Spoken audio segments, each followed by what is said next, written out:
welcome you and our speaker, David Robertson, to our Indigenous Speaker Series. Before I go any further, though, I'd like to acknowledge that we are in the traditional territory of the Attawandaron, also known as the Neutral, Anishinaabe, and Haudenosaunee peoples. University of Waterloo is situated in the Haldeman Tract, the land promised to the Six Nations that includes 6 miles on each side of the Grand River. We in the Faculty of Arts are privileged to partner with the Waterloo Indigenous Student Center and the Departments of History and Communication Arts to present this important series. I certainly encourage you to keep track and watch our website for further events in the future. We're committed to continuing initiatives such as this one in collaboration with other departments and faculties on campus, as well as, and most importantly, with Indigenous communities to come together and learn from writers, artists, and leaders all across Turtle Island.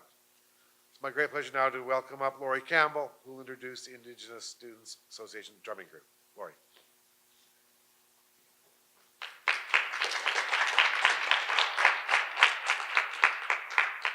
The Indigenous Student Association Drum Group. Actually, the Waterloo Indigenous Student Center Drum Group.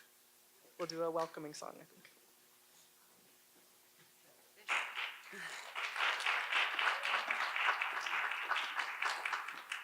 And some staff.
Thank you. Something about that just kind of makes, I don't know, just kind of makes your heart feel good and just really centers you. You can't help but smile and be in a good place. So thank you for that. So it's my pleasure to introduce our guest for today. So we're thrilled to welcome David Robertson to the University of Waterloo's Indigenous Speaker Series. David is a nationally best-selling author of novels and graphic novels. He is also the publisher at the Manitoba First Nations Education Resource Centre, who develops curriculum and cultural materials for the First Nations schools throughout Manitoba. He educates as well as entertains through his writings about Indigenous peoples, reflecting their cultures, histories, communities, as well as illuminating many contemporary issues.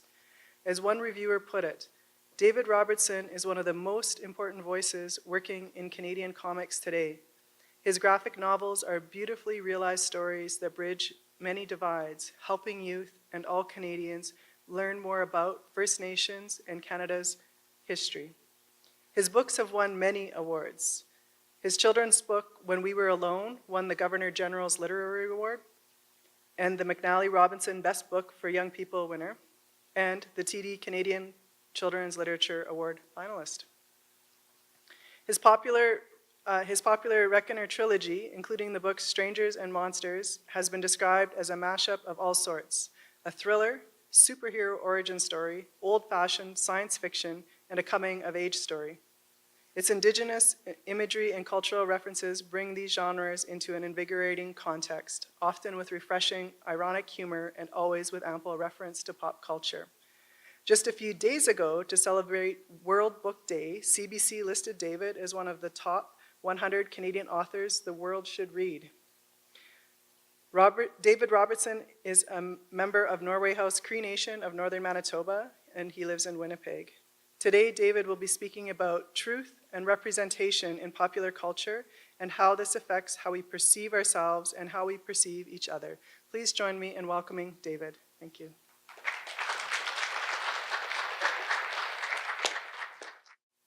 Hi. Hi. I'm really glad to be here. The reference to popular culture was appropriate. I wanted to throw my Transformers picture on there before I started. And also, they were nice enough to play some Pearl Jam and 90s music for me when you were walking in.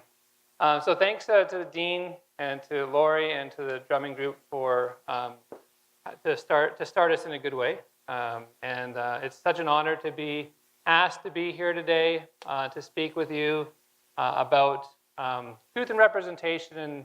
And I think this all ties into the broader idea or concept of reconciliation and the reality of us really looking at what that means. And to me, when I talk about reconciliation, I talk a lot about it with my father. We say, what does that really mean? So I asked him, what does that mean in Cree? I've asked him. He said, there's no word for that in Cree.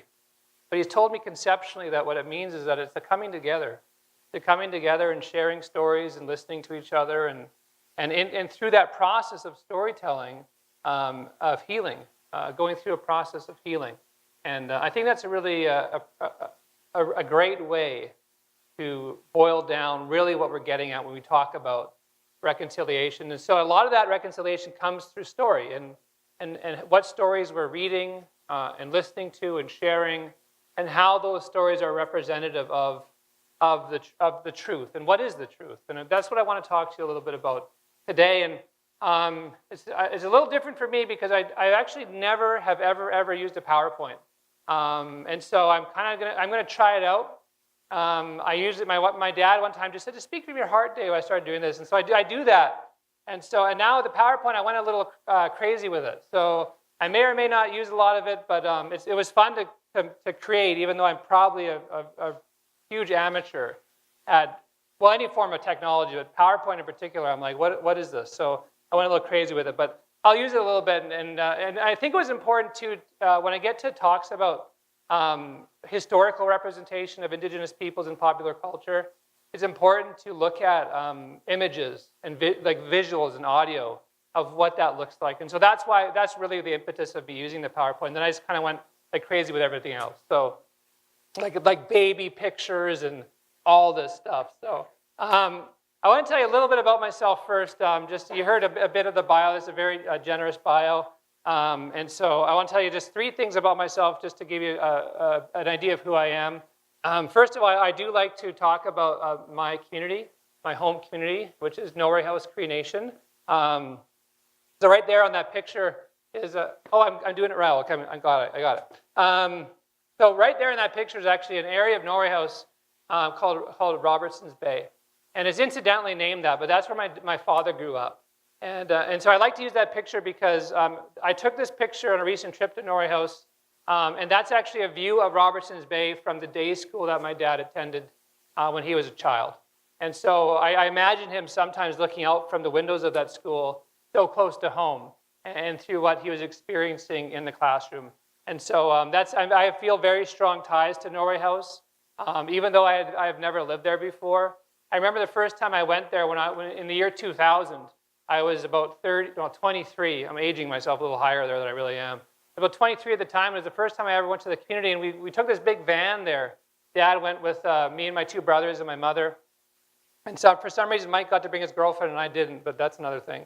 And we pulled up, and I stepped off the van, and I just had this feeling of being home. And I asked an elder in the community what that meant, and he said, that's blood memory. I mean, your family grew up here, and they've been here for so long. That's why you feel like you're comfortable here. And I've always felt like it's been home to me. And so it's a very special place for me. I do have another family, another home, and these are my kids here. I have 5 children. And I talk about my children because I feel like the important work of reconciliation is going to be done through youth, and how we prepare youth with the stories that we provide to them so that they can be leaders and change makers as they go forward.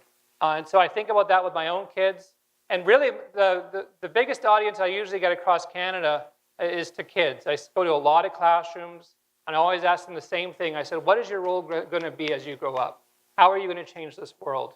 And so, and that's an important question that I ask of my own kids and in all kids that I meet. And so my kids are a big motivator for me. Of course, I'm a writer. It's the only picture you'll see of me except for when I'm a baby in this whole presentation.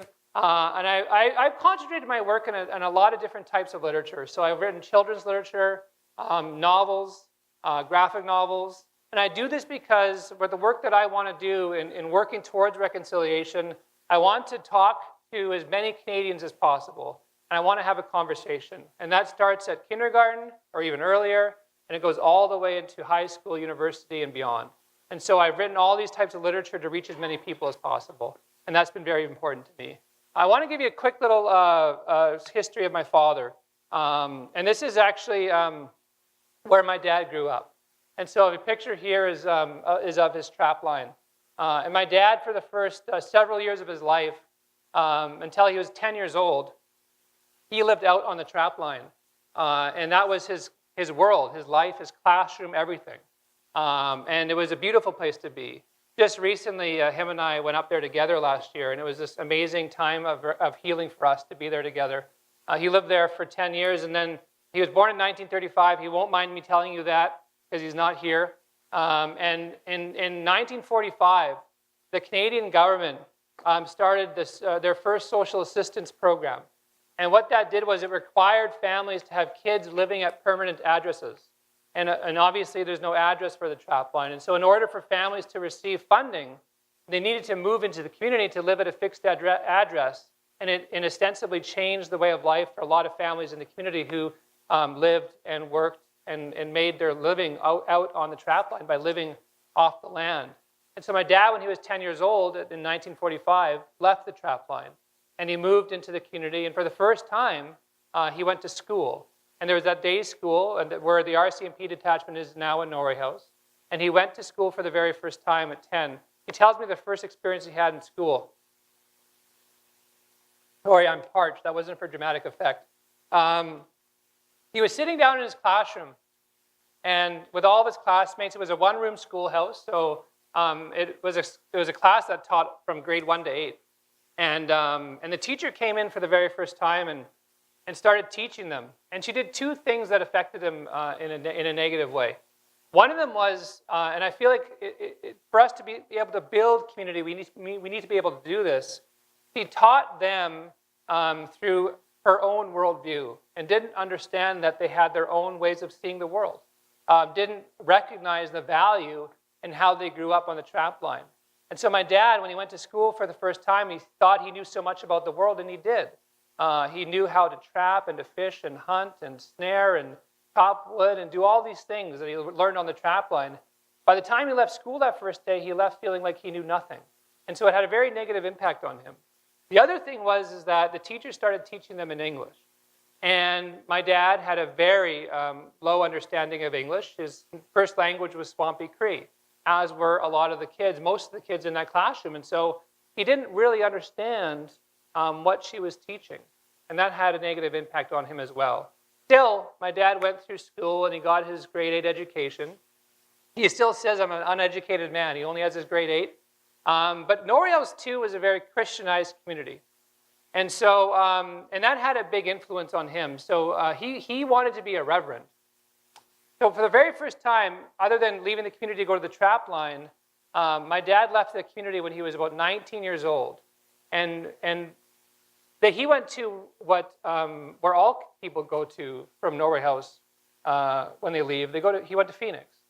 That's kind of a joke. He was actually the first person to ever go to Phoenix from Norway House to attend the school. And the school was called Cook Christian Training School. And so he went there for 4 years. And so for those 4 years, he was away from the community. And he would do work in different communities through that 4 years. But eventually, after those 4 years, he returned home. And he remembers teaching in the church, this church right here, by Little Playgreen Lake, this first Sunday back home. And he was giving a sermon, and he was gesticulating, and he was being all dramatic, and he was doing all the things he had learned to do in his training in Phoenix. And his mom was in the crowd, and he wanted to impress her. And when my parents go to my things, I still want to impress them. So I understand that. So he wanted to impress his mom. And so he was doing his best work, his best sermon he'd ever given, he thought. And after the sermon, he was taking the skiff back. It's just like a boat over Little Playgreen Lake back to Robertson's Bay. And he asked his mom, he said, Mom, how did I do? And his mom said, oh, Doulis. They call him Doulis back in Norway House. She said, oh, Doulis, you almost had me in tears. And he said, oh, was I that good, right? And she said, no, your Cree is that bad, And so that detachment and being away from the community was something that he didn't recognize, that he was losing his language, and he was. And what he didn't know, what my grandmother never talked to him about, was that she had attended residential school in Norway House. And she had witnessed and experienced the effect of language loss. And seeing it in her son had brought her to tears. And so he made a concerted effort to keep Cree as his first language. And he did that. He still speaks Cree. And he went on to his career, and he became a reverend. He ended up working in a little town called Melita, Manitoba. I only show this to make fun of them, because one day they built this enormous banana. They thought it would be this incredible tourist attraction. I don't know how well it worked. But the banana is because it rests in this banana belt in Manitoba, which is the hotter area of the province. I'll show you actually the most important location in Melita. That's the church. My dad worked in the United Church in Melita for several years, and that's where my mom grew up. And they met. My dad tells different stories about how they met. My mom tells different stories about how they met. They're both funny, not relevant. So in the end, they did start dating and got married and started to have kids. And this is where my story starts. So when they had kids, and those are the two pictures of me because I'm more important than my brothers.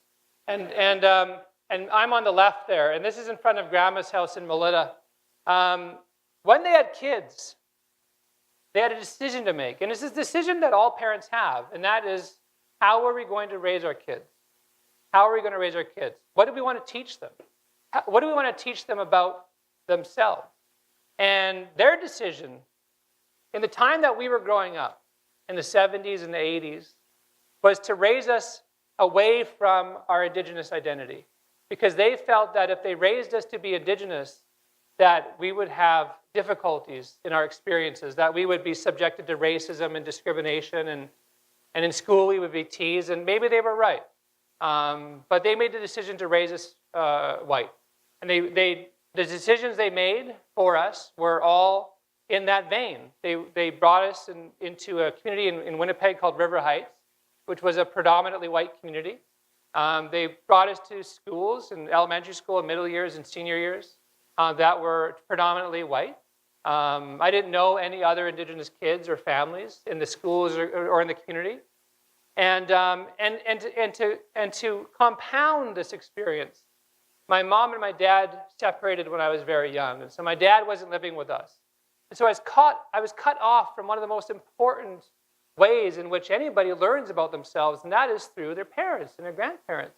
I didn't have that. And so I grew up relying on a certain avenue or resource to learn about what it meant to be Indigenous, what it meant, what Indigenous people were, and what it meant to be Indigenous as someone who knew he was Indigenous. And this education came from a certain resource. And this isn't, by the way, this isn't an isolated incident. For an Indigenous kid to grow up disconnected from culture is not an isolated incident. It wasn't particular to the time or the place. It still happens today. And I just want to go over 4 different ways in which this happens.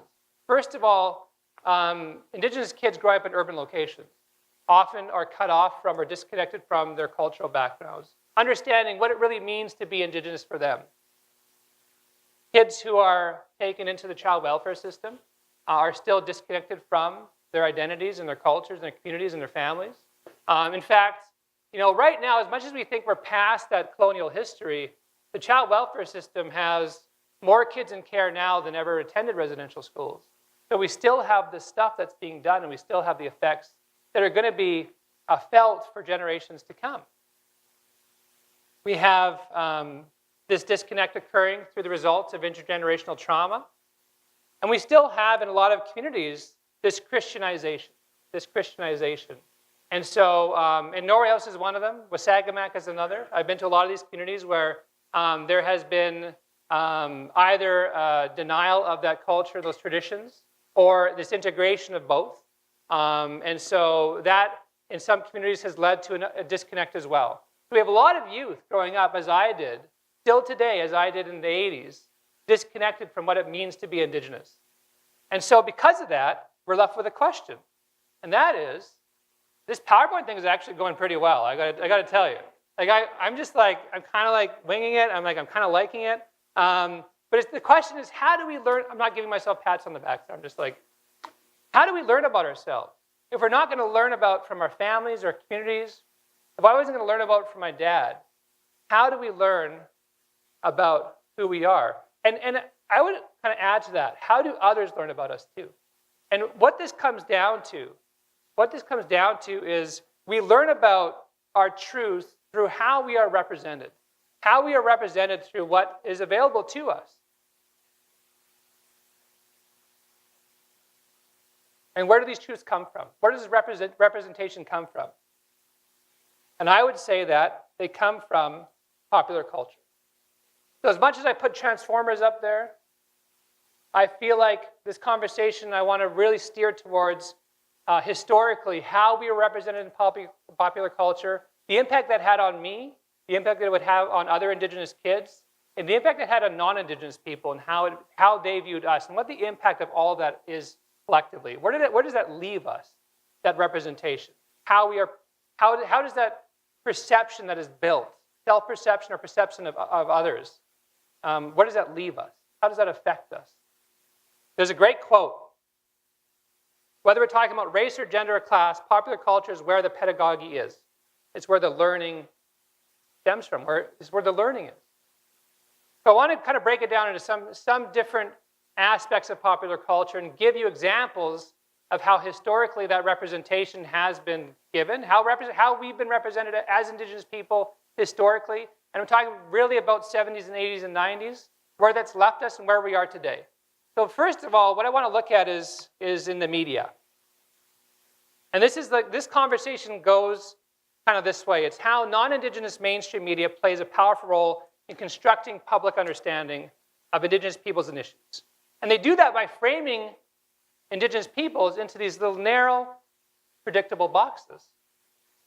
These boxes are framed into either community or personal crisis, individual responsibility, so like victim blaming, moral corruption, and feeding into these stereotypical appearances, like Aboriginal appearance is something we still hear in the media today. I was in a hospital the other day, and I heard over the speaker watch out for this person wearing this Aboriginal in appearance.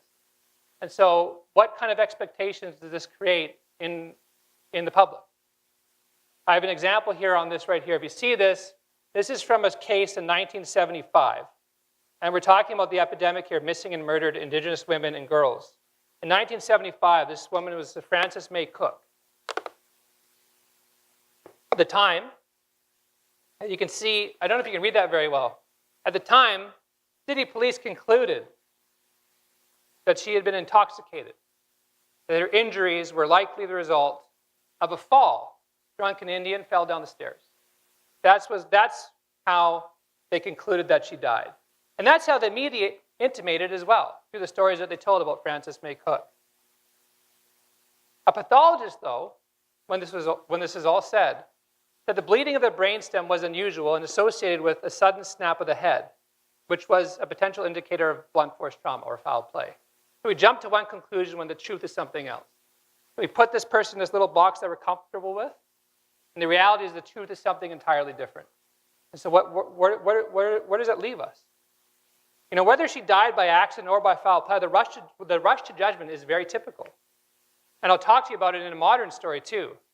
To assess blame on the victim, to blind ourselves to the truth because of the boxes that we have become so comfortable with. And this was, talking about in the 70s and the 80s. And this was something I knew to be true in the 80s as I grew up. And I started to learn about Indigenous peoples. And I watched these news programs, or I read the newspapers. This was the representation that I was familiar with. What impact does that have? What about sports? What about sports? I mean, sports haven't gotten that much better. Logos, mascots, fans dressing up in red face as a result. I mean, that still happens at Washington Redskins games. Just until recently, actually, when the Winnipeg Jets were one of the first sports teams to ban people dressing up as Indians going to when the Chicago Blackhawks were in town, for example. They were one of the first sports franchises to do that. Sports teams promote behaviors which are unacceptable by giving these racist representations of Indigenous peoples in their logos and their mascots, because it becomes perceived to be acceptable. And I would say the same thing is true of Halloween. We do these things, we represent Indigenous peoples in this certain way, and because of this representation in this mass media forum in sports, becomes seen as acceptable. And you have these vehement objectors to saying hey, that's okay. We're honoring you. We heard that before? We're honoring you. We're honoring you. The question is, what were the impacts of this for an Indigenous kid who needed to learn about himself, and for his peers who need to learn about him? My son recently saw a Cleveland Indians hat and asked me, is that who I am? And what conversation do I have with him because of that? How do I talk to him about that? I still kind of struggle with that. Obviously, it's not okay. But it becomes okay. It becomes acceptable. I'm going to show you something a little controversial. I hate showing you this. Are these okay? Are these okay? Of course not. Of course they're not. They're racist. All three are not okay. Yet one of them is a reality. Even though the Cleveland Indians have phased out, and this is what you call Chief Wahoo, off the uniforms, they still sell it. You can still buy Chief Wahoo wherever you go. Why? Because it makes a ton of money, right? Ignorance is even on display in media. On a story about while they're still selling Wahoo, a story that was objecting to them still selling Chief Wahoo. It was trying to defend Indigenous peoples and the offensive nature of this mascot right here, this logo. The story, and I'm going to quote it, it says, "I sought out my spirit guide. We smoked a pipe together. And he explained, in native capitalist lore, a team's revenue stream is sacred water." I mean, do we catch the irony there? Do we catch the irony? Right? Showed you Halloween. I just took this image. I said, Halloween Indigenous costume. and this came up. And so you have this collection. And this is still, so the Sexy Native Princess was still on sale and one of the best sellers in Halloween in 2018. Okay? So I grew up with this.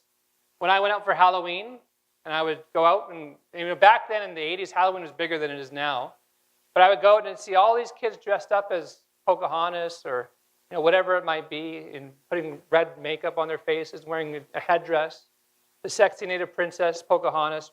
Some of these are called Reservation Royalty, Wild Spirit, Indian Warrior, Noble Warrior, Chief Haughty, that's another one. So what does that kid think of himself when he sees something like that walking the street, dressed up in that way on Halloween? And I don't have the answers for you, I want you to think about it. A lot of this boils down to critical thinking. It's asking yourself, when you see these things, why am I seeing them? What message does that send? And this message that's sent in two ways. What message does that send to an Indigenous kid? What message does that send to a non-Indigenous kid? What norms does it create? And what are the impacts of that norm? Right? What is the impact of that norm, of those norms? My grammar. So, television, movies. And this is where we're going to boil down to books. Television and movies, obviously, in television and movies and literature, we have common stereotypical representations. I'll tell you what they are in a sec. Everybody knows that this is probably Tonto. You guys know that that's Tonto, the Lone Ranger's sidekick. I was just rewatching Back to the Future 3, I believe, recently. And then I forgot about that scene. Indians! Right? With their war cries, right? And I was just thinking about Disney, and I was like, how's Disney done? How's Disney done? Well, we have Pocahontas. What about Peter Pan? I'm going to play something just for a second. I can't stomach this for too long, but wait, what did I do? Somebody help me. How do I go back? Somebody help me. See, this is why I shouldn't have done this. There you go. Okay, I got it? Okay. How do I play this? What's the chief doing, John? Watch it for a minute. He's delivering an oration in sign language. What's he saying? He says, Peter Pan, mighty warrior, save Tiger Lily, make big chief heap glad. Well, he certainly doesn't look heap glad. Make Peter Pan heap big chief. You now, little flying eagle.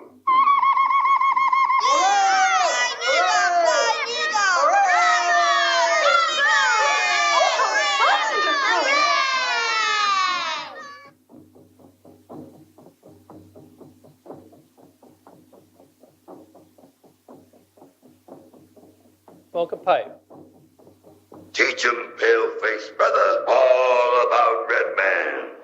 Good. This should be most enlightening. What makes the red man red? When did he first say up? Say up. Why did he ask you how? Why does... Do you remember that show? Remember that song? I just found it. A friend of mine was in the library. I'll show you this quickly the other day. And he texted me a picture. He found Tintin. See that? Tintin goes to this city. What is this city called? Redskin City.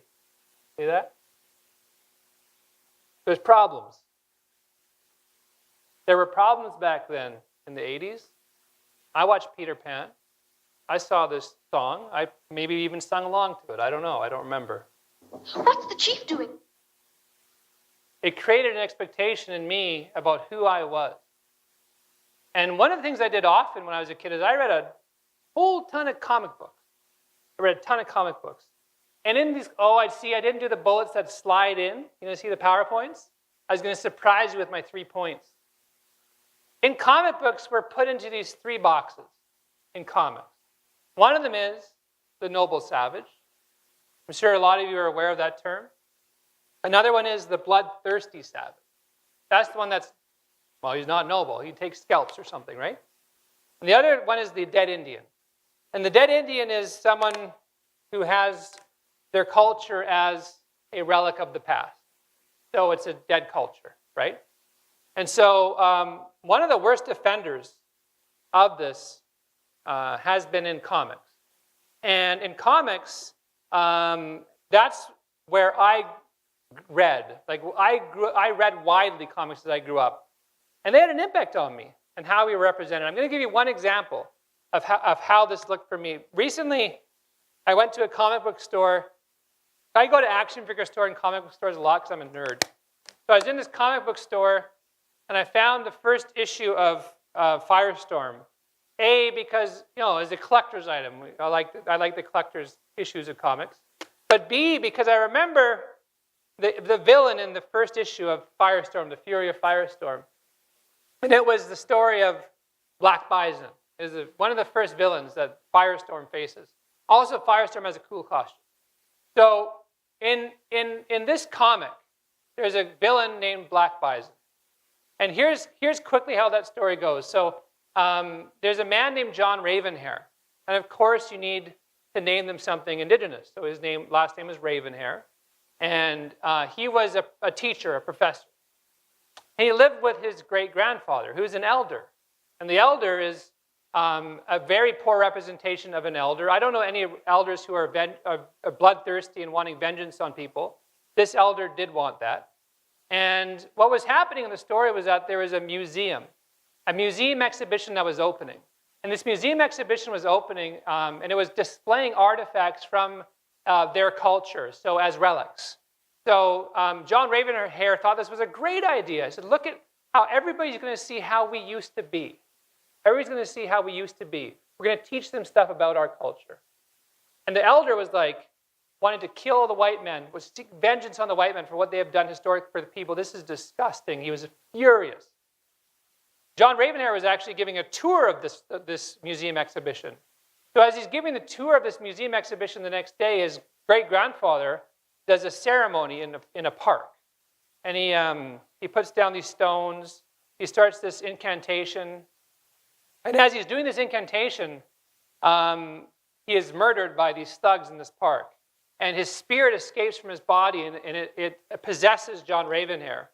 So John Ravenhair inherits not ways of living, not traditions, not culture.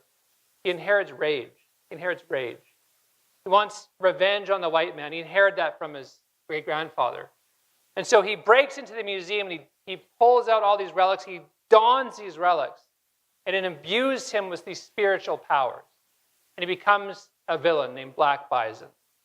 So I have a couple of excerpts from that comic there. You can read them up here. But one of the things here you can see in here on the left, he's talking about naming himself. He goes through all these different generations of his people and their names. They're very stereotypically native names. And he says, my grandfather, I can't read it very well, but he says, my grandfather's name Black Bison as midnight sky, so I'm going to call myself Black Bison. And so he starts trying to fight white people.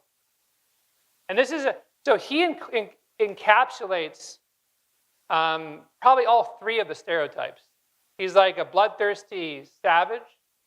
He's a noble savage, and he's also a dead Indian, because all of his stuff was in the museum, dead culture, right? And so I want to talk briefly about how this left me. Where did this leave me? Where did this leave me? And this is all the way up from as a child into my middle years. And one of the things you might think is like, well, weren't you learning this stuff in school, right? I mean, you had to learn about Indigenous peoples in school. And I thought, well, maybe one day recently, I thought maybe I was just a bad student, because I was a bad student. Maybe I just wasn't paying attention in class, right? Did we learn about residential schools in class? Did we learn about Indigenous peoples from like a place of truth in the classroom? I asked one of my friends who was an IB, so they were a good student. And they said, no, we didn't learn anything about that. So the one place, well, two places, I learned it from my parents, didn't have it. Learned it in the classroom, didn't have it either. That was like an ignored history. So all I had was popular culture. And the question becomes a question of perception. right? It becomes, what did non-Indigenous people begin to believe because of that? And what did Indigenous people start to believe because of these representations? I want to give you a couple of quick stories about myself. In high school, I was a basketball player in high school. And one of the things we had to do is we often had to go into the North End. Now, okay, so if you don't know Winnipeg, the North End is a poor area of the city. And it's where, if you live in River Heights, it's the place you do not want to go because as a kid growing up in the 80s, that's where all the Indians were, in the North End. You did not want to go there because everything I learned about Indigenous peoples were that they were all of these stereotypes. They were the drunken Indian, they were in gangs, they were violent, they were addicts, and I did not want to go to these places. In fact, in River Heights, anything north of River Heights was the North End. So like the West End was the North End. Elmwood was the North End. The North End was definitely the North End. And all these places had all these Indigenous people that I wanted no part of. When I used to go to play basketball in these areas, we used to take the bus or get rides there. We would literally go into the schools like shoulder to shoulder because we were scared to get beat up because of everything we had been fed through popular culture made us believe that if we went to these schools alone or weren't together, that we were going to get beat up, our stuff was going to get stolen, something bad was going to happen to us. Okay? Personally, when I was in grade 8, and I was back in grade 8, I was a really shy kid. Because I was Indigenous, I didn't think anybody was really going to like me. And so I didn't talk to many people. I certainly didn't talk to girls. And then when I was in grade 8, a girl came up to me. I was at my locker one day, and she just came up to me out of nowhere. And she said, "Dave, are you an Indian? Or do you just have a great tan?" And I was standing there, I was thinking to myself, like, what do I say to this? Like, I don't want her to think I'm an Indian. So I said, "No, I'm not an Indian." And that self-denial was something that stuck with me. It hit me pretty hard. And then we had to talk about my tan, which became a little comical. She's like, "Well, okay, so where'd you get that great tan from?" We had to talk about tanning beds and stuff. It was really weird. But it was like, why did that become my truth? Why did I manufacture that truth for other people? And why was I thinking those things? And why did I want no part of what it meant to be me, what it meant to be Indigenous? And obviously things have changed. I want to talk to you a little bit about that now. And after those experiences in middle years, my dad, I wanted to talk to him one day, and he came over. I made a meeting with him. I didn't see him very much when I was a kid. And he came over one day, sat with me in the couch in the basement, and I yelled at him. It's actually one of my books in 7 Generations is Edwin yells at his dad. This is exactly what he yelled at my dad. I said, "You haven't been a good father to me," I said to him. And I was a grade 8 kid. It was a very heavy conversation. And we started this conversation together. And what happened is we started telling stories of truth to each other.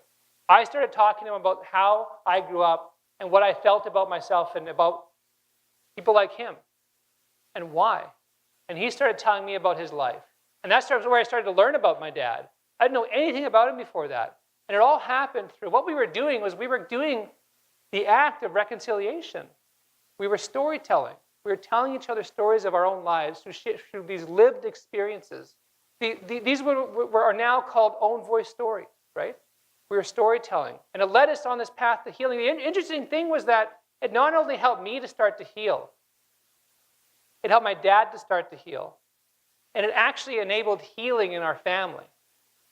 A year later, my dad and my mom got back together because my dad started on this journey of healing, which allowed him to heal his marriage. My dad and my mom now are this really old, cute couple. And they have these cute little fights. But they've been living together for the last 30, 40 years now because of this healing that has taken place. And so I've seen it happen in my own life. And it's also happened as things have gone on and times have changed. We are now living in a different time than we were in the 80s and the 70s and the 90s. But still at the same time, we have a lot of work to do. So I want to give you a few examples of why we have a lot of work to do and what we're doing well, and why what we're doing well is going to make sure that in 20 to 30 years, we're living in a much better place than we are now. As much as today is better than it was 30, 40 years ago, right? I mean, this is all a process. My dad would say that this takes 7 generations, right? And to think of the fact that the last residential school closed down in 1996. We're maybe a generation or two past that time. We still have, he would say, about 4 or 5 generations to go before we've actually gone through the process of healing that we need to go through. But to keep in mind, like I said before, the child welfare system is still happening today. And that's going to leave us some work to do as well. Okay, so I want to give examples of what we've done well and what we still have to contend with. And a personal example of that is happened to me recently, actually, and how I was represented in media. I don't know if any of you saw the news in the fall where the province of Alberta had, I would say, banned or censored a couple of my books from being in the classrooms and being in libraries. And so I spoke out about this, and I just said I'd been made aware of this list that Edmonton had put together. Then I was made aware of a list that Alberta had and how they were censoring literature from being into the classroom. So my comics were being censored. They were not being allowed because they were inaccurately depicting First Nations people, coming from a First Nations person, right? Or that they required conversation in the classroom. My question was, I felt very calm and very rational, was if you're not talking about books in the classroom, then what are you doing? What's the job of a teacher, right? I mean, that's what I asked. And I said, if I can't tell a story of truth through my lived experience about First Nations people, then what's more accurate than that? And so I was very calm about this. I feel like I'm not a very angry person. When the media stories started coming out about this, I was kind of surprised to find how I was being represented. One of them was this story. I've cropped out where this came from. This Canadian Press, but who picked up the story? A lot of people picked up the story. And look at the headline. Awards Not Recommended Book List Angers Award-Winning Indigenous Author. This isn't me giving a pat on my back for being award-winning. This is me showing you that word angry. That word angry. And one of the things that we have found is that when people of color are opinionated, when they speak out about something, they're often painted as being angry. Not opinionated, not right. Angry, right? And so they call me angry. Or the other thing that would happen is that they would use a picture I like to call Grumpy Dave, right? Grumpy Dave. So here, the story would say Edmonton Public Schools to review its books to weed out list due to concerns. And it shows a picture of me looking like I want to beat somebody up, like this, you know? So why use that picture? Why use that headline? What kind of box are you trying to fit me in, right? What kind of box are you trying to fit me in? I don't know if a lot of you probably are aware of the Tina Fontaine trial that happened and ended in February 2018. As that trial was coming to a close, and as it was happening, there was one story that came out. You read that headline. Tina Fontaine had drugs, alcohol, and system when she was killed. Why are we using that headline? Why are we victim blaming a teenage girl who was murdered? Why? Why are we doing that? Is this any different in 2018 than the story I showed you in 1975? If it's different, I want to know what's different about it. And I want to know where that leaves us now. I mean, this just came out last year. We have a highly, I'll tell you this was from the Globe and Mail. I don't mind telling you who this was from. We have a highly respected newspaper that was victim blaming a young girl who had been murdered and cut up and thrown into a bag and tossed into the Red River like she was trash. And we want to say that she was on drugs. Why are we doing that, right?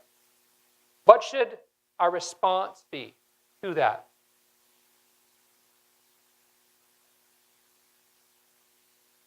I want to get back to Alberta for a second and have a conversation about why that happened. Why were those decisions made in Alberta? And what I want to do is trace this back to how representation back then has shaped who we are now. And what I feel is that, and as I said, so in Alberta, we have administrators, I would assume, educated people who were making decisions on what books to bring into the classroom, what books to bring into libraries, what books to weed out, what books to censor and not bring in. We had administrators who grew up maybe they're as old as I am. I still feel like I'm a teenager, but I'm 40. So I mean, well, I'm 43. So a lot of them might be a little older than me, maybe a little younger than me, but they were exposed to the same things I was exposed to. They were exposed to all that popular culture nonsense in the 70s, 80s, and 90s. And they were also subjected to, or they were in the classroom and learning from an ignored history.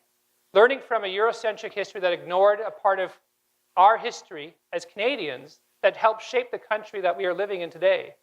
They knew nothing about it. So they grew up in a different time. At least, I grew up in a different time. And now we are faced today with the impact of that reality. The immediate impact that it had on me as a kid, and I've discussed that, but also the long-term impacts of what that representation has. And so what you have is administrators who didn't grow up learning about residential school history, learning about Indigenous peoples, who learned about these things through popular culture, and who now are unprepared. They're unprepared to be able to determine what is accurate and right to bring into the classroom and what is not. And to me, what this is, it's a question of readiness. It's a question of readiness. And so the question then becomes, how do we get ready? How do we get ready? How do we know what history should be taught, how it should be taught, what resources we should be using? How do we know what's accurate? How do we know the accurate representation that we should be using? What I want to do is give you a couple of examples. I'm going to go ahead because I don't know how long am I going for? Am I babbling?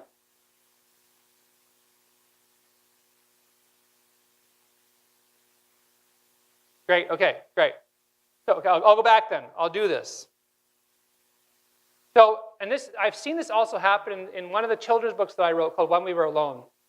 And even my publisher asked me, he said, how can you do that? How can you write about residential schools in a picture book for kids? And again, it was a question of readiness. And the question that I would ask back is that, what knowledge do you have of the history? And if teachers aren't ready, what are we doing to get them ready to be able to teach the history? And I'll tell you one thing, banning literature isn't the answer. That's actually one of the ways that we get ready, is we learn by sharing and reading and listening to stories. And part of the answer is we got to have patience, because I would say that over the past 10 years, we've seen a movement happen where more and more books are being written and produced, and more music is being created, and art and dance that is telling stories of truth. And because it's new, we have to have patience with the shift that's starting to happen. I mean, really, this has happened in the past 5 years in terms of curriculum and required curriculum in schools based on the recommendations of the TRC, the final report, right? And so we have to have patience. But then I ask, if we're looking at how we start incorporating these things, how we start teaching these things effectively in the classroom, how do we start talking about these stories in our families, over the dinner table? What are our roles? And I would say very simply, I kind of gave it because I went ahead. Here's what I think. We have a responsibility first to learn as adults, as teachers, as parents, to learn all we can about this history. We heal first by learning about that history, by understanding the impacts of it then and now. And that will enable us, through the sharing of those stories to others, to help kids learn and to become teachers of themselves. We heal, they heal, and then we all heal, right? And it looks like, very simply, we educate ourselves before we educate others. Educate others, we focus on the youth. And education occurs, this all happens through story. All of this happens through story. I believe that, and I think Lou Ariel said something like, when my people awake, it's going to be the artists that do it. And the artists are going to make the change. I really believe that. The storytelling that is happening today is going to help us, lead us to where we need to go, right? Oh, what did I just do? My finger just slipped. Okay, so what I want to do is I want to give you 2 examples of how that has worked in practice through storytelling, and how that has led and sets examples for reconciliation, okay? Where am I now? There we go. Okay, So one of them is for a comic book that I had written in about 2011 called Sugar Falls. And another is for my children's book called When We Were Alone. And these are what we would call own voice stories. So now we see this amazing abundance of stories being written about Indigenous peoples by Indigenous peoples, about Indigenous history by Indigenous history. And that wasn't available when I was growing up. I mean, when I was growing up, I remember like April Raintree, the books by Thomas King. What we have seen now is that as much as they've opened doorways for writers now to do their work, we have, I could probably list 30, 40, 50 Indigenous writers right now. It's an incredible time we're living in. What's exciting about that too, and I'll get to this in a little bit, is that in 20, 30 years, we're going to have triple, double, quadruple that, right? More and more stories. We want more and more stories because it does work like this. So I'll give you 2 quick stories. With Sugar Falls, and this is the first real residential school graphic novel that I did that concentrated solely on residential school history. And it's a true story about a woman named Betty Ross. And one day, I went to her office in downtown Winnipeg. She worked for the Winnipeg Regional Health Authority. And we spent about 4 hours together in a healing room in her office in downtown Winnipeg. And she told me all about her experience at Cross Lake Residential School, everything she had gone through in that school, her entire life history. And I won't go over that with you now because obviously we don't have all that time. But what I will say is that when we were done, she told me a couple of things that struck me. One of them was she said that was the first time that she had ever shared her story to anybody. She had kept that trauma inside for 60, 70 years. And I was familiar with this. My grandmother died never having shared her story with anybody. She died in 1985. The only person she even mentioned to that she attended residential school at all was my mom. She would never tell her own kids. So she died at a time where it wasn't safe for her to be able to share her experience, to go through that process of healing. So Betty had just done that, Betty Ross. So we went through, she said, this is the first time I ever shared that story with anybody, she told me. And she also told me this story about her grandchildren. We were kind of decompressing at this time. We were going through when you have a heavy time, you want to tell maybe a couple of jokes and kind of wind down a little bit. She was telling me about her 7 grandchildren. And just telling me about stories about her 7 grandchildren. She said there's these funny stories. And she said, I have 1 grandchildren for each teaching, which is awesome. I have 7 of them. And then she said, but you know what? And we got serious for a second again. She said, I've never hugged them before. And I said, how is that possible? I didn't understand. I was just starting to learn about intergenerational trauma. I was just starting to learn about how the experiences of one can be felt by another, by a child and a grandchild. And I asked her, how? Because I remember with my grandparents, I always hugged them. It was the first thing I would do. I would hug them. I've never hugged them before. And she answered me in a very simple response that was so profound. It helped me understand everything. She said, I was never hugged. So she wasn't aware of how to show love and affection herself. It made me think back on my dad too, because when we were younger, when my dad was not living with us, even when he started living with us, he would never say he loved me to me. And he wasn't very affectionate physically either. He'd never give me a hug. And it made me think about that and realize that these things are passed down and they have profound effects on us. But it also made me realize at that moment, when she called me a month later, actually, and she said, I hugged my grandchildren today. And it made me realize that sharing stories enables healing. That intergenerational trauma requires intergenerational healing. And it all happens through story. This is a very powerful moment. And then with When We Were Alone, this is obviously the book that most people ask me to speak about. I was in a grade 1 classroom. It was a private school. I believe it was ironically in Alberta. And that book is not banned in Alberta. I was in a classroom, and usually when I go to a classroom to speak about my books, especially this book about residential schools for kids, I ask the teacher to do some work before I get there, to talk about the book, to read it to the kids, talk about a little bit about the history, so when I get there, they're not going in cold.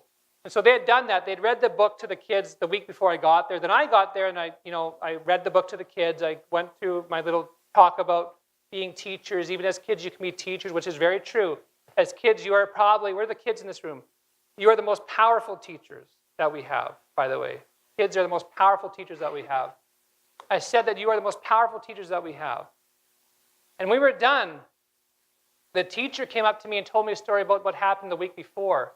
And they had a parent come up to her the next day after she had read the books to the kids. And the parent had said, "What were you reading my kid?"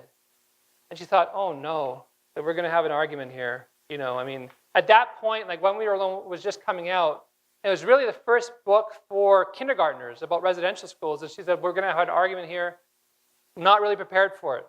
So she just kind of like shyly slid When We Were Alone across the table and showed the parent. But the parent did something else. The parent looked at the book and she said, "My kid taught me about residential schools, and I had never learned about them before." And what a moment of healing. What a moment that powerfully displays what reconciliation really looks like, right? What it really looks like. And that's what stories of truth can do. That's what having accurate representation can do in all aspects of popular culture, I believe particularly in literature. And so I want to talk quickly about the impact, the positive impact that has on both non-Indigenous people and Indigenous people. I'll kind of break it down for you. First of all, we get a whole bunch of people who maybe had never heard that history before, never maybe learned about it through own voice stories, through stories of lived experiences. They get a knowledge of history. And what I say to everybody is that we talk about Indigenous history, we talk about Canadian history. The reality is it's our history. This is a shared history. Because of that, we're all accountable to it. Does that make sense? We're all accountable for what that history has done. We're all accountable to heal from what that history has done. So this is an all hands on deck process. And by learning about this history, the impacts of that history through stories of truth, it encourages people to become involved in the process of reconciliation. The understanding of the historical impacts and what those impacts have done to us in contemporary society. It allows us to add nuance and context to contemporary struggles. I'll give you an example too. I mean, my dad's best friend, Srini Reddy. I don't know if any of you heard of Srini Reddy. He's an amazing man. He would go to people who might fit into a stereotype on the street, you know, like the homeless Indian, the drunken Indian. He would go up to them, he would sit down beside them, and he'd ask them to tell them about their life. Just go up and talk to them. And the most powerful thing that my dad has told me about reconciliation is that it's me sitting across from you and us having a conversation together and seeing through the stereotype and just seeing each other as human beings, connecting on a human level without any pretense, without any of that. Just us seeing eye to eye as humans and learning from each other. And that's what healing looks like, right? And we need different stories too. And this is what I haven't talked a lot about. We don't have a lot of time to do this, but like, we have the stories of trauma. We need those stories. We need the stories of residential school history. We need the stories that talk about the impacts of it. But now we need some different stories. We need stories that tell positive stories of role models, Indigenous peoples who are going through this incredible journey of resiliency and resurgence. You know, the books that I'm concentrating on now, including like these books here, the Reckoner trilogy, what they are they're looking at representation, but they're doing it through just characters who have agency over their lives, that are well developed, that don't fit into those boxes, that don't fit into the, you know, this guy has a superpower, but he can't summon the power of a spirit animal. You know, he can do other things that kind of break those boxes. I have a kid's book coming out, which is a secret. I'll tell you the secret. In about a year and a half or 2 years, about just a boy and a grandfather on the trap line together. And they're just learning about how they used to live. And we need stories like that too now. We need stories that talk about culture, community, language, resiliency, resurgence. Because we don't want to be continually victimized either. We don't want to do that. We want all these different types of stories. So we're seeing that happen. We're seeing these stories happen. Kate Vermette just had a picture book come out called The Girl and the Wolf. It's just a cultural teaching story. It's amazing. Monique Grace Smith tells these amazing, beautiful stories for kids. We need stories like that. Richard Van Camp's good at that too. I mean, we have a lot of writers now who are shifting away from telling stories of trauma, which are important and have their place. The stories of resiliency, culture, community, language, those are important stories too. We need to have more of those. What does that look like for Indigenous people? What impact does that have to have a kid see themselves in a book, you know? To see themselves reflected in literature accurately, to see literature like that. What impact does that have on an Indigenous kid? The first reading I ever did of When We Were Alone was to a group of Cree students in a school in inner city Winnipeg. And after, it was being filmed by CBC, and after the CBC was interviewing these cute little kids, and they asked them, what was your favorite part of that book? And each one of them said, my language was in it. My language was in it. And how empowering is that? How empowering is that for a kid to see their language in literature, in mainstream literature, and to see a kid like them in a book that won an award? Accurately, to see someone that they can relate to finally in literature. It's so powerful. I've seen it. And I said before, this whole thing of doorways. It opens doorways for others to know that they have a platform too. So that in 20, 30 years from now, as much as you have maybe 40, 50 amazing Indigenous writers in Canada right now, in 20, 30 years, you're going to have 100, 150, 200, maybe more. And that's because what they see today, the change that's happening in our country today, and people wanting to read these stories and buying these stories, is enabling other kids to see that they have value in the stories that they tell too.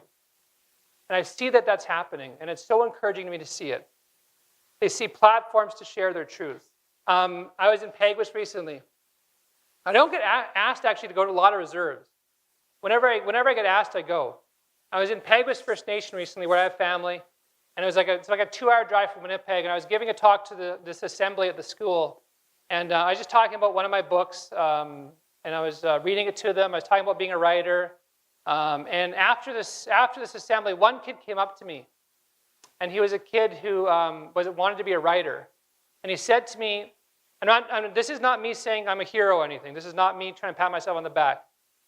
Because there's a lot of writers who kids see now that look like them. And there's a lot of kids who, because they see that, think that they can do it too. And this kid said to me, I didn't think I could ever be a writer, but today I think I can be. And when I am, I'm going to look back on this moment right now.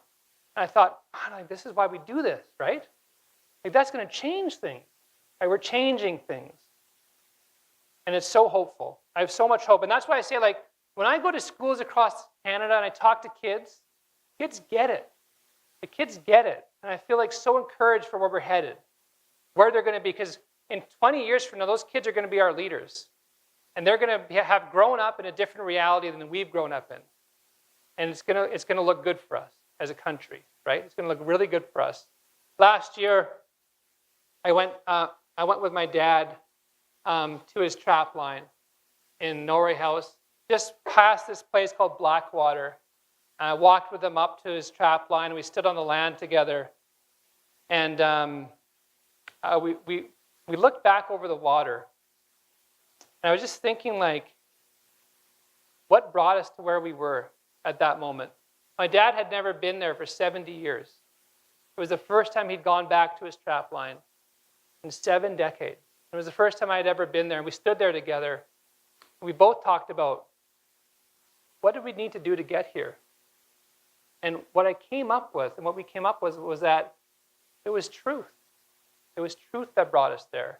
It was stories that kind of paved the pathway for us to walk back together to this place that he had grown up. And so everything went back to where it began. It was just this beautiful moment. And that's why I see best emulates what this thing looked like. What this whole thing looks like for us as Canadians. Is to do that same thing. Is to think about the stories that we are reading, that we are hearing, that we are sharing, that they're being told through media, through movie, through books, through music, through dance.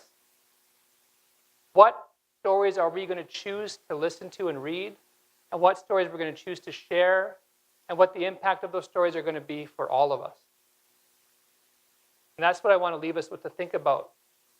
To think about that. Think about that.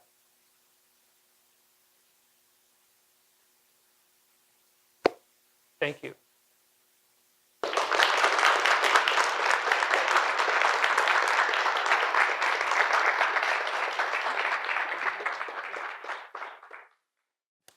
Thank you so much for sharing your inspiring words, and so much for the work that you do. And I think the work that you do prepares most of us in the room that are working, in the ones of us that are in post-secondary. It will lay the groundwork for what we get to do here in the classroom.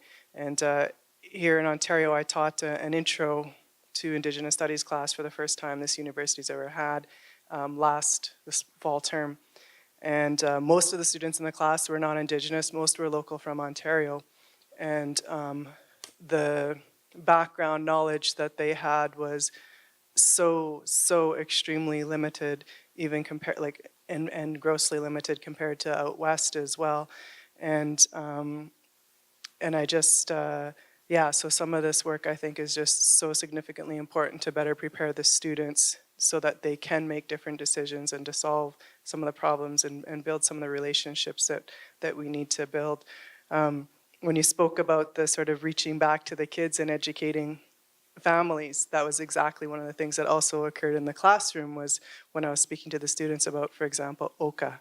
And I said to them randomly, well, what were your parents doing when that was occurring? And I didn't plan this, but also they started texting their parents. And these conversations started happening, and they started coming back to the classroom. And so the work that we do, with the work that you do and the work that we do in the education system, has the opportunity to heal back, to heal the generations. We have lots of time, I don't know if lots of time, we have some time for Q&A.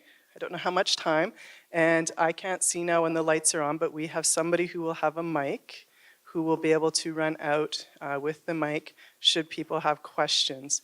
But yeah, now I'm gonna know I'm blinded, so I can't actually see. How much time do we have? 15 minutes. I'll put my transformers back up.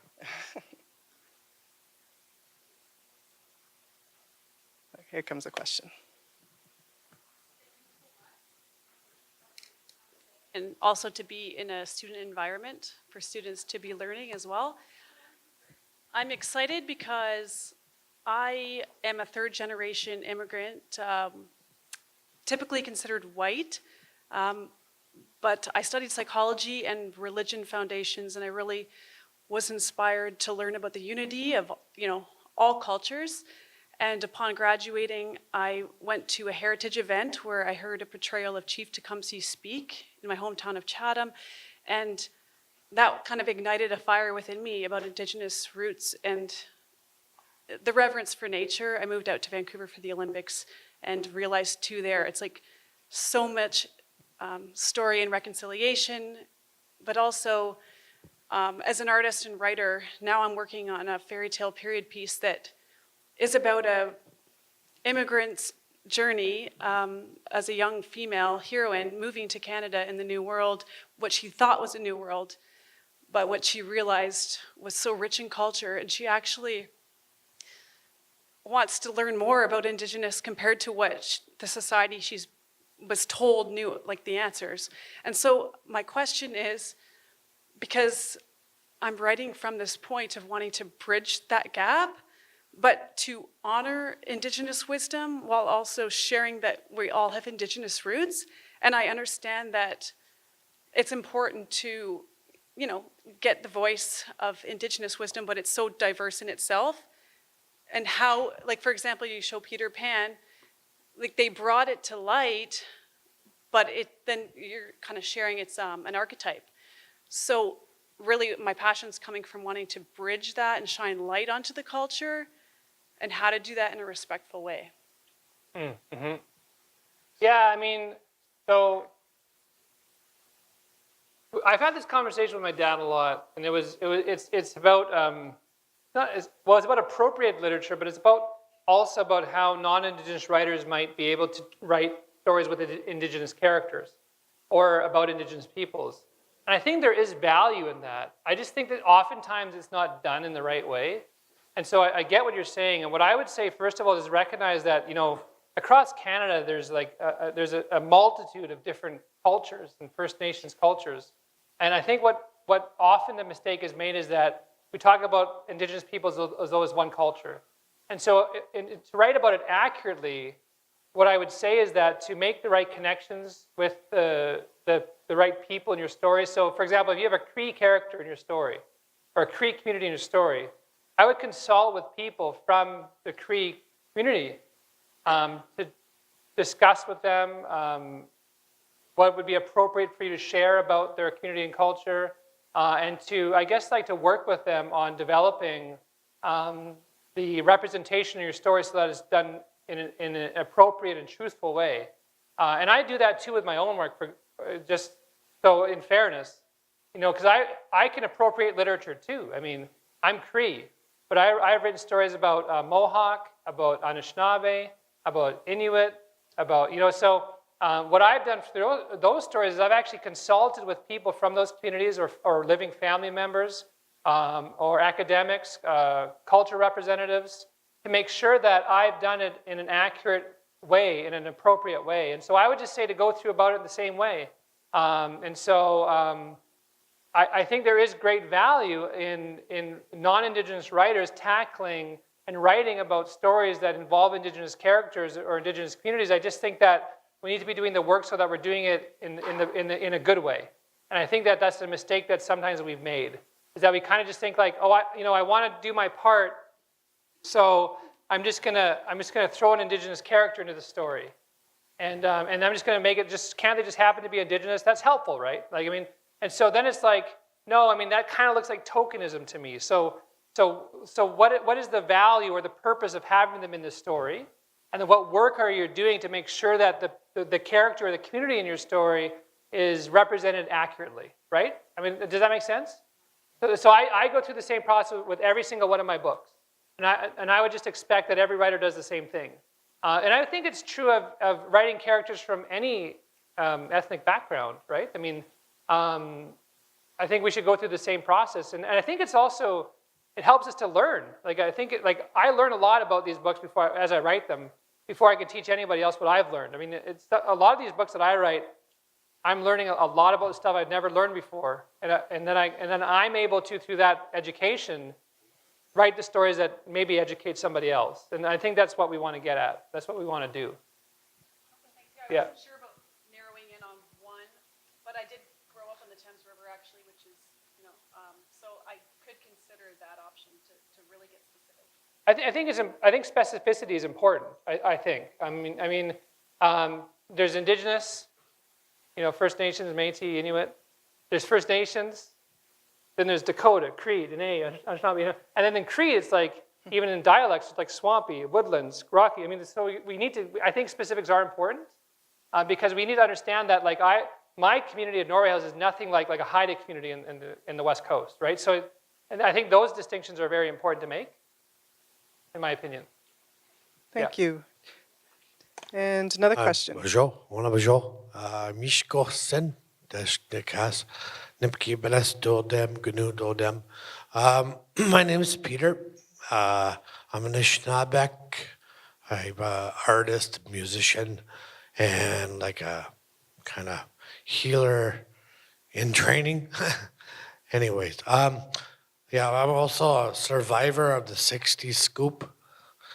And I've gone through a lot of my healing journey, and I thought maybe I should do a book of different stories, and not just the sad stories, like you were saying, not just the victim, or just the bad things that happened, but the good that's come out of it, from that healing that we're getting. And so I wanted to thank you.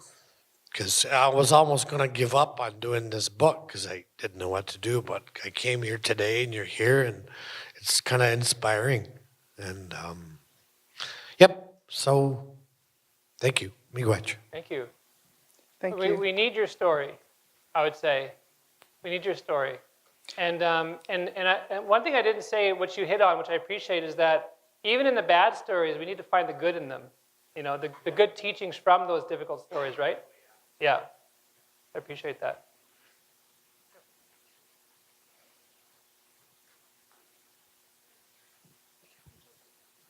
Hi, I wanted to speak a little bit to what you were saying before about how you were raised not thinking you were Native, even though you knew you were.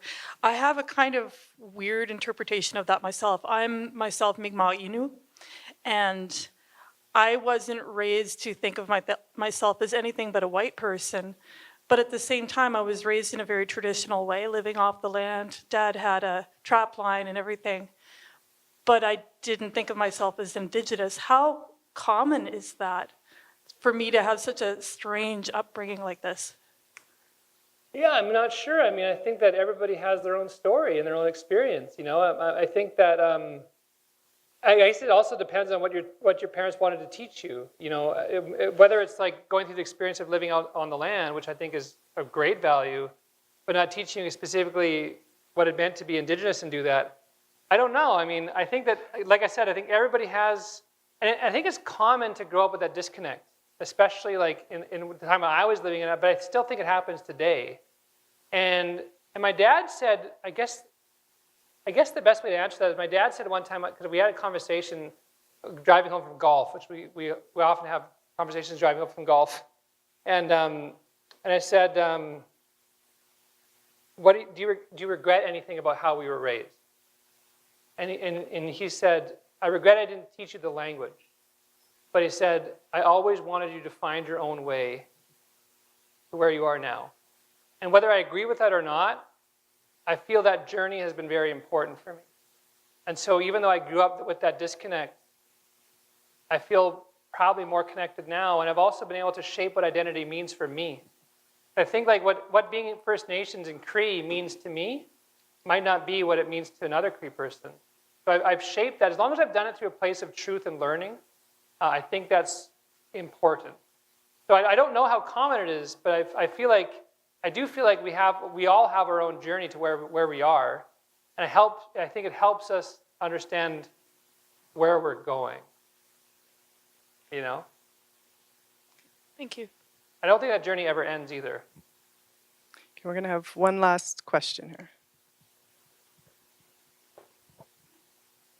You discussed a lot about culture, and I've always been interested in culture because my background is from, my father was from Pakistan. So then in that country, culture is very difficult to quantify. In a lot of, when I was growing up, I was always raised with the belief that, I think it was subconscious, that when the winner takes over and then you have to adopt kind of like the winner's culture in that kind of cultural background. So how would you quantify both culture, and how do you attach to yourself to your background if it's so muddled, if it's so like there's multiple ways you're being pulled in? Well, I think I get what you're saying. First of all, I would say I think that how do I say this the right way?